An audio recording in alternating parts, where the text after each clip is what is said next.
So my name is Claude Thibaut. I'm with the Thibaut-Janisson Winery in Virginia. I'm the Claude Thibaut winemaker. Originally, I'm from the Champagne region, generation of winemakers, champagne makers. My partner Janisson is also a champagne maker, but his winery is back in France. So we met years ago when I was working in California, because beside working in Champagne, I did work in many places in the world. In Australia, California, I worked for Iron Horse. Started the Jordan program, or J. I worked also for other sparkling winemakers in California. Kendall Jackson is one of them. So we met, Janisson and I met again in 2000 and wanted to start a project, a sparkling wine venture somewhere. So we first looked at California. We looked at of course the terroir, the weather, the quality of the grapes.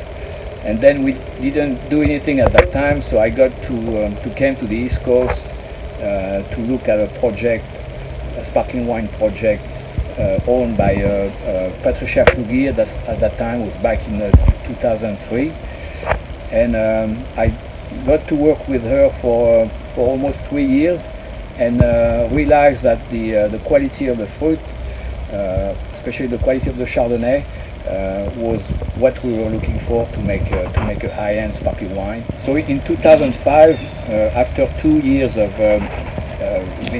two vintage at Pluggy, Janisson and I decided that Virginia was the right place to start making the sparkling wine. In order to get the quality of Chardonnay we were looking for, we had to choose a vineyard at very high elevation, which is at least above 1,000 feet in Virginia. We find the right site. In fact, we have been working with the same 4 growers since the beginning. 2 in the Monticello appellation, and they are by the Blue Ridge Parkway. So one vineyard is almost 1,600 feet elevation. It's very well exposed, and another one is near Roanoke, and it's the same thing. It's a 1,600 feet elevation, different soil, more on kind of limestone, in fact, in Roanoke, as opposed to clay and gravels, rocks on the Monticello area. After selecting the fruit, we kind of decided on the style and the winemaking. The style always was to, of course, make a champagne style of a Blanc de Blanc. Means that we really want to keep the freshness of the Chardonnay, but we also want to get the complexity that you have in some of the high-end Blanc de Blanc. And as far as the style of winemaking was, always respecting the steps of the champagne method, of the traditional method, which means that, of course, do the second fermentation in the barrel to get the quality of the fermentation, the quality of the bubbles. And the style of champagne means that you really have to age the wine, the sparkling wine, on yeast for a long time, at least 3 years, more if you can. When we press the Chardonnay, we usually get 3 different fractions of juice.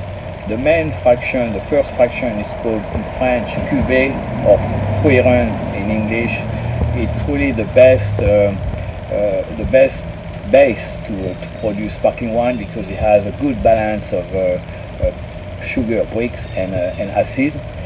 And then we have a second fraction called the press fraction, and that's press fraction only represents 20% of the yield, but has more fruit, more varietal character, much less acid, and much higher pH. Knowing that for the Blanc de Chardonnay, we use all free run, because that's the quality of the juice that's going to allow the wine to stay on lees for more than 3 years, as better, as I said, better acid, better pH. So the blend for the Blanc de Chardonnay, it's all free run. We keep the press fraction aside, so we have different way to treat the juice, to treat the wine, and when the time of blending before bottling comes, we use the press fraction in a different blend with a free run to make another style called Virginia Fizz, which is more a fruitier style, lower acid, a touch sweeter than the Blanc de Chardonnay, and a style that's not going to be kept on lees for years. And then we have a third blend called the Extra Brut. So the Extra Brut means in the Champagne language that it's a low dosage, so almost has no sugar added at disgorging.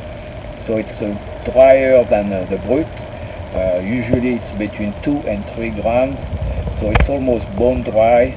And to make that particular style, we need different fraction of juice, and I use what we call the tête de cuvée, which is the first part of the free run. The tête de cuvée has higher acid, is more mineral, and it's going to be a wine that's going to be able to stay on lees for 4, 5 or longer. So that's really the two different styles. Both of them Blanc de Blanc, but the Blanc de Chardonnay being more on the Chardonnay fruit. I mean, of course with the complexity of the yeast, and the Extra Brut, you probably get less of the varietal, less of the Chardonnay. It's more mineral, but you get more of the yeastiness coming through. Maybe more toward a champagne style. That's the story of the Thibaut-Janisson winery. We are specialized in sparkling wine, and we're really committed to make a very high-end sparkling wine. And I hope you are going to enjoy the style we make. And we thank you for your support. And please enjoy. Don't wait for any celebration. You can have it every day.